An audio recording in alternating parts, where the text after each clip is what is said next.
So yeah, PJ74 here. Yeah, I'm just sitting here, getting my grub on, doing a little eating. But there's something I wanted to read. It some McDonald's. Yeah, I'm sitting there making a mess.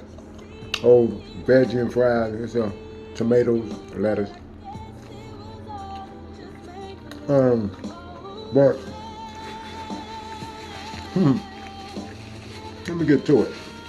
So I wanted to read something out of the orientation book by Ardat.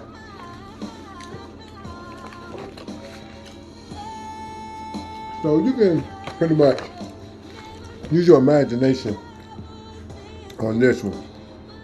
You know, because a drug could be anything you choose to let control your life.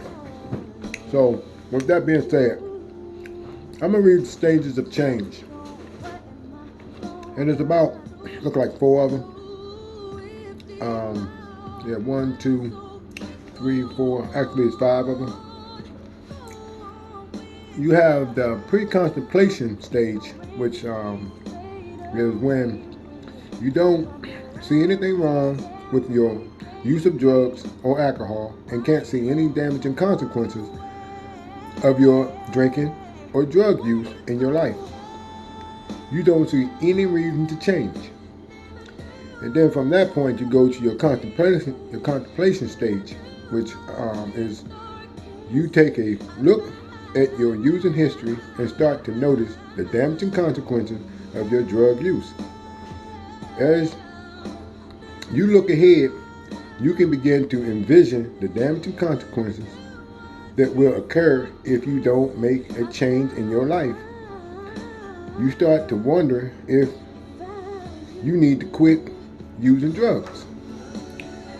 Then you get to the pre-preparation stage, which is when you decide that your drug use caused problems in your life and will cause more problems if you keep using. You decide that you are ready to quit and make a commitment to plan of change, to a plan of change. Then that's when you get to the action. The action stage is when you begin learning new recovery skills to assist you in your attempt to live a drug free lifestyle. And from that point, you get to the maintenance. After you learn everything, after all the tools have been implanted into your heart and soul, you get to the maintenance.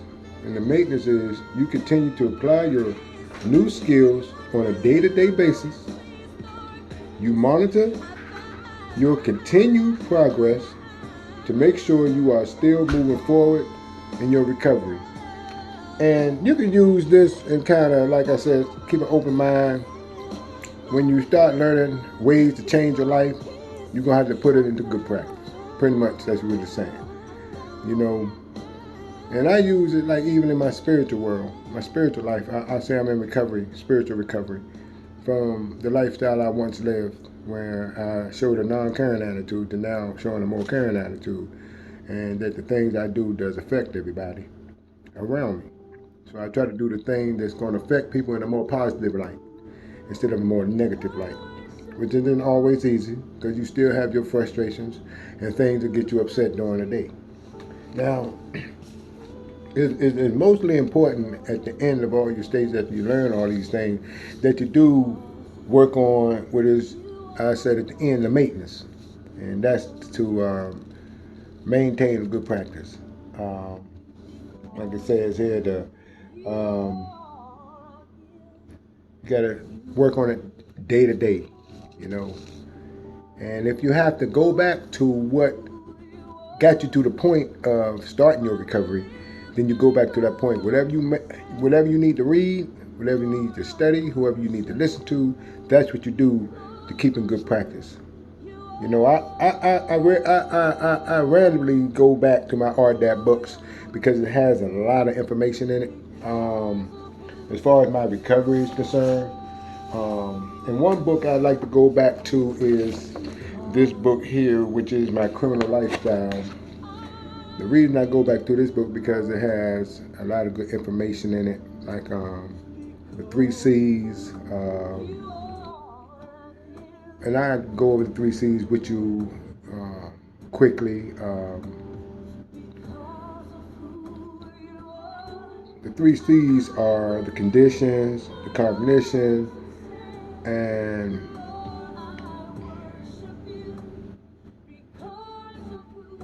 your cognitive thinking process. Um, no, it's your choices. Sorry. Yeah, it's the condition, the cognition, and your choices. So this here is what I had to go over to help you understand your criminal behavior. Let's take a look at the three C's and see how they apply to you. The first C stands for condition in your life. Some of these conditions are based on who you are on the inside and the out, your intelligence, temperament, and other hereditary factors. Other conditions are based on things around you like your family, friends, and neighborhood. Most conditions are beyond your control. You might think of a condition as the cards you were dealt. As they say, people say those are the cards I was dealt. If I had your hands, I'd cut mine off. And it has an example here. What are the most important conditions that have influenced your thinking and behavior? Remember to include both inside and out. The example reads, I'm a Spanish American. I am quick to catch on to things. I have a quick temper. That's the inside. Outside, my family split and left me with my aunt. I belong to a gang. I live in the hood. Then it goes to saying, make a list of the things you have said to yourself to support or justify criminal behavior. I've been given a raw deal in life. If they don't buy these drugs from me, they'll get them from someone else. If I make this score, I've done for good. What are three choices you have made that have led to negative consequences? I dropped out of high school when I was 14. I used pot and crack, most of everything to get high. I shoplift to get what I wanted. Now my response here, these are my own words here, that on this side, I wrote my own words, and it goes into the second C, stands for cognition. This is how you explain to yourself the choices you have made. This is the self-talk that supports and justifies your behavior. The final C is choices, because you can choose how your conditions affect your behavior. As an adult, you can make informed decisions because you have the ability to think and reason.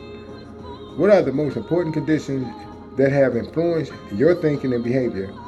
Remember to include both inside and out. Now this is my response. Remember, this is something that I did like over a year ago, probably maybe 2 years now. It went by fast. Inside, I am a black man with nothing to lose. I am mad about how I'm being treated all of the time, which fuels my anger. I am quick to judge others and their issues. And my outside is I am not that willing when things get hard, and I do not like to seem weak-minded.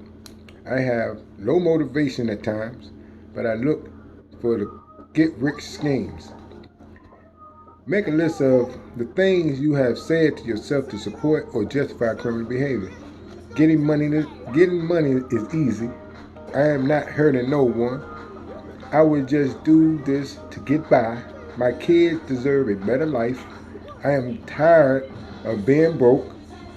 I cannot find a job. I cannot survive on $8.50 an hour. How else will I pay my fines? Everyone does it. Or break the law. Pretty much, everybody break the law. Why not me? You heard? What are the three choices you have made that have led to negative consequences? I've tried to survive by selling drugs. That was one. Negative consequence, for real. I use my drinking for an excuse to continue my life of crime.